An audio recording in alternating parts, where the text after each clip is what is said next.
So we're going to introduce graph coloring, and technically we've already begun to discuss graph coloring with vertex coloring when we discussed bipartite graphs. So remember we spoke about bipartite graphs. It's a situation where you have one of your vertex shaded and one of them not shaded, or one of them blue and one of them red, and you have a situation where the adjacent vertices can't be of the same color. So if they're adjacent to each other, they can't be of the same color. And this is just going to be expanded upon for, vertex coloring. So it doesn't require colors, it can require any finite set that's been utilized. So the color is just, there as kind of like giving you an idea of what exactly is happening. And the idea behind it is that you start with that basic idea that you have with the bipartite graph, but the rules of how you color things can be extended to, fit more problems and more conditions and stuff like that. So if you go and look at Sudoku is a graph coloring problem as well. It just has more limitations on how you can place your vertices in comparison to just your basic case where you have no adjacent vertices can be the same color. So again, just one thing to note is that coloring in graphs can be more than just vertex coloring, but traditionally when you talk about coloring, they refer to vertexes. So you can have edge coloring. Edge coloring refers to, or you'll start getting graphs which are actually like multi-layer graphs, because different color edges represent different kinds of relationships, and those different kinds of relationships can then be put onto, different layers, so you can see what exactly is happening and so on. So again, a little bit too complicated for first year work, so we're just going to focus on the basic case, which is vertex coloring. So begin with K coloring. And we start off with a graph, which is kind of like a dough situation. So let G be a graph. And what we do is we give it rules. So we say it is K colored if we can assign K colors to the vertices so that no two adjacent vertices get the same color. So we say that if we can assign K colors to the vertices, and I realized the way that I wrote vertices there really doesn't look like vertices, so let's just rewrite it. Vertices so that no two adjacent vertices get the same color,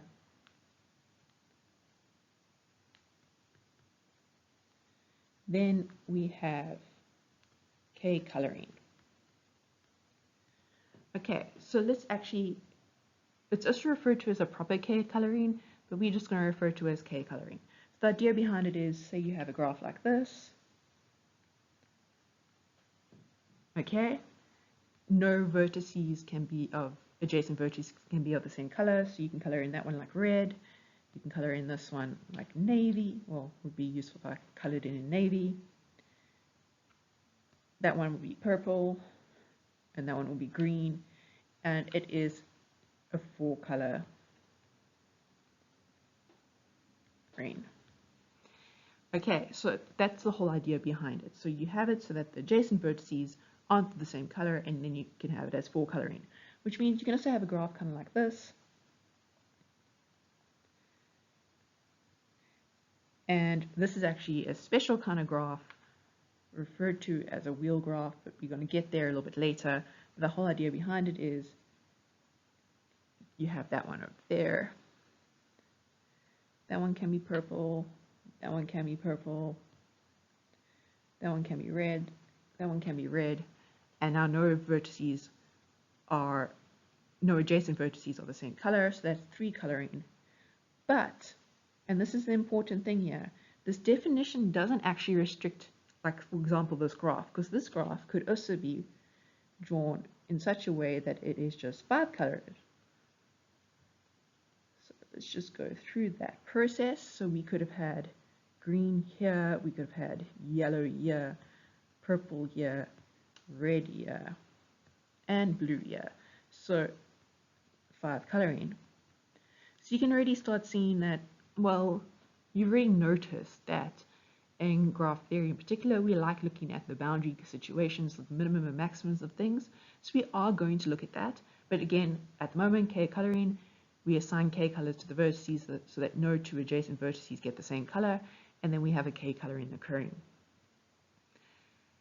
Now, one of the other things to note is that when you have, for example, in a graph, say this middle graph, and you have both of those are purple, they belong to a subset of vertices which have the characteristic of purple, kind of a situation. So you have subset of vertices in your graph when you have coloring graphs where they have a color class with them.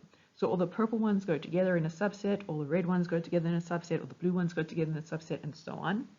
And therefore, when you're thinking about coloring, again connecting it back to your whole bipartite graphs, where you have disjoint sets. So bipartite, you have your two disjoint sets. So for example, in this one, you're going to have 3 disjoint sets of vertices. This one, you're going to have 5 disjoint sets of vertices. This one, you're going to have 4 disjoint sets of vertices, where which subset of vertices they go into is based on their color. Okay, so when you talk about k-partite and k-colorable, they pretty much have the same meaning, which means when we did bipartite graphs, they were 2 colorable, and that was mentioned in your notes previously.